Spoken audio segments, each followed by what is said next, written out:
Hey, welcome. Today's story is The Boy Who Flew Too High, a tale that will help you practice your English listening skills. Here's how to study with this story. First, listen carefully and try to understand the main idea. Then listen again while reading the text to improve your comprehension. Finally, comment in English about what you learned or found interesting. Now let's begin the story.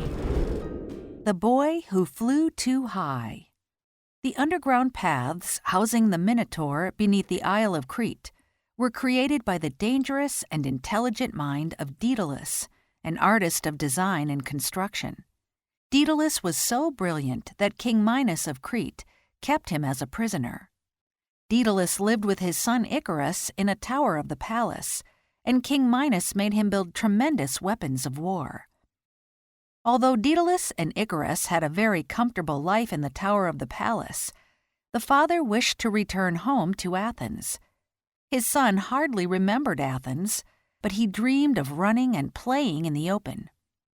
Daedalus looked at the waves of the Mediterranean Sea and realized that even if they could manage to escape from the tower and find a little boat, they wouldn't get very far before they were caught by one of the ships of King Minos' navy. He thought for a long time about the best way to escape, and finally he came up with a plan. He told King Minos that he needed feathers and wax for a new project. After Daedalus received the feathers, he took them to the roof of the tower and placed the feathers into 4 lines. He organized the feathers from shortest to longest until the feathers formed gentle half-moon shapes.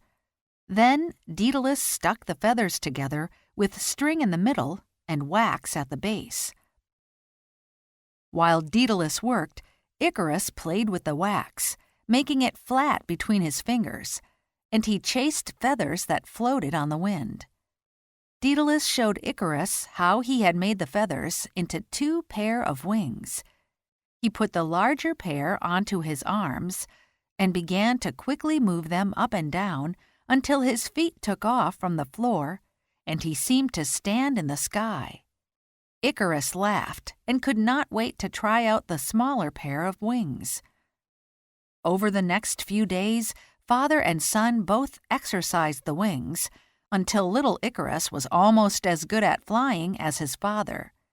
Then one morning, Daedalus said, "Now, son, we are ready to leave this island for good.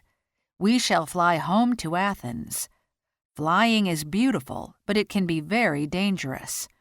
Listen to my instructions and be sure to obey them perfectly.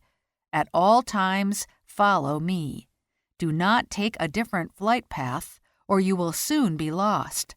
Do not fly too low, or your wings will get wet from the waves, become too heavy, and drown you.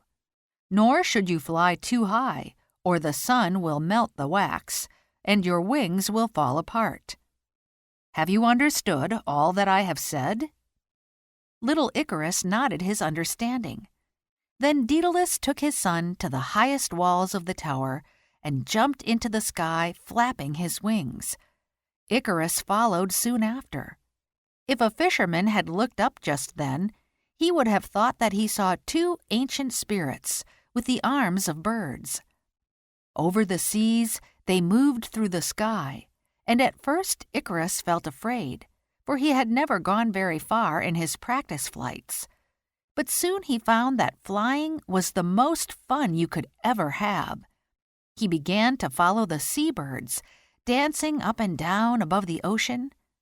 His father turned around and called, "Icarus, take care!" And for a while, Icarus flew carefully, like his father. But then his wings caught a warm air current, and he found that he could move easily above and beyond with little effort. This was the life! He was flying so high that the ships down below looked like tiny insects. His father called up to him, "Icarus, remember what I told you? Come down right now." Icarus could not hear him, however, and his father could not reach him. Icarus was far too close to the sun, and soon the wax that held the feathers together began to melt. Gradually, his wings began to lose their shape, and some of the feathers even fell off. Icarus quickly moved his arms with worry and frenzy, but it was too late.